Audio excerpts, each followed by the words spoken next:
జగన్మోహన్ రెడ్డి గారు వచ్చినాక వాలంటీర్ వ్యవస్థను ఈ టీడీపీ అసలు ఆ పవన్ కళ్యాణ్ వాడు లుచ్చాగాడు, వాడు వాలంటీర్ వ్యవస్థనే చాలా నానా రకాలుగా మాట్లాడాడు. అయినా సరే మేమేం బాధపడలేదు. వాలంటీర్ వ్యవస్థను పెట్టిన జగన్మోహన్ రెడ్డి గారు వాలంటీర్ వ్యవస్థలు ఉండబట్టే అంత కరోనా వచ్చినప్పుడు కూడా అన్ని రాష్ట్రాలు కూడా చాలా ఇబ్బందులు పడినాయి. కానీ మన ఆంధ్ర రాష్ట్రం ఎన్నో కేసులు ఎదుర్కొని ఆ వాలంటీర్స్ ఉండడం వల్ల వాళ్ళకి కుటుంబ సేవలు కానీ వాళ్ళకి అందించాల్సినవి అందించేసి ఎదుర్కొన్నాం. కరోనా ఎదిరించింది రాష్ట్రం ఏదైనా ఉంది అంటే అది ఆంధ్ర రాష్ట్రం. అది ఎందుకు ఉందంటే అది జగన్మోహన్ రెడ్డి గారి పుణ్యమే.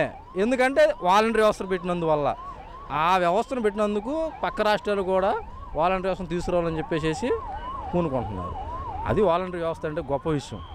అది ఇంకోటి అండి, అసలు జగన్మోహన్ రెడ్డి గారిని ఓడియటం అనేది అసంభవం. అది వీళ్ళు ఏదో కోనకిసుక కొట్టంగా ఏదో చెప్తున్నారు, అవన్నీ జరగవు. మళ్ళీ అయ్యేది సీఎం జగన్మోహన్ రెడ్డి గారే, దాంట్లో అనుభవం అసంభవం లేదు. నగదు ఏమైనా తీసుకున్నారా మేడం? బహుమతులు సేవామిత్ర దాని మీద మీ స్పందన ఏంటి? మేమైతే చాలా హ్యాపీగా ఫీల్ అవుతున్నామండి. ఎందుకంటే యాక్చువల్గా నా లైఫ్లో నాకంటూ ఏం లేని సిచ్యువేషన్లో జగనన్న వచ్చిన తర్వాత నాకు ఈ వాలంటీర్ జాబ్ అనేది రావడం జరిగింది. నేను అంటే నాకు ఫ్యామిలీ కూడా కొంచెం గడవడం కష్టంగా ఉండేది. ఇది వచ్చిన తర్వాత నేనైతే చాలా లబ్ధి అనేది పొందడం జరిగింది. నా చేతుల ద్వారా కూడా నా క్లస్టర్లో చాలామందికి నేను అందించడం జరిగిందండి. సో నేనైతే చాలా హ్యాపీగా ఫీల్ అవుతున్నాను. ఈరోజు ఈ కార్యక్రమం పెద్ద ఎత్తులో జరుగుతుంది కదా, దీని మీద మీ అభిప్రాయం ఏంటి? ఎందుకంటే ఇంతమంది వాలంటీర్లు ఒకచోట చూస్తున్నా కానీ నేనైతే మాటలు కూడా రావట్లేదు. ఎందుకంటే ఇలా మేమందరం ఒక చోట మీట్ అవ్వడం అనేది కూడా చాలా రేర్ కదా, ఎవరు రారు కూడా. ఇలాంటి సభలు జరగడం అనేది కూడా చాలా తక్కువ. జగనన్న ద్వారా అయితే ఇలాంటివి జరుగుతున్నందుకు మేమైతే హ్యాపీగా ఫీల్ అవుతున్నాము. సొసైటీకి ఏం చెప్పడం అంటే, జగనన్న మళ్ళీ గెలిపించుకుంటే మనం అనేది కొంచెం ముందుకు వెళ్ళడం అనేది జరుగుతుంది. సో అదే మా అభిప్రాయం. అయితే ఇప్పుడు జగనన్న ప్రభుత్వంలో ప్రజలందరికీ అనుకూలంగా ఉంటున్నారు.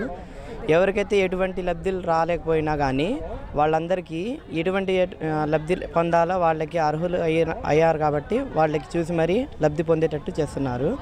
ఇప్పుడు జగనన్న గారు ఈ ఎటువంటి వాలంటీర్ వ్యవస్థ పెట్టడం వల్ల చాలామందికి అనుకూలంగా ఉంటుంది.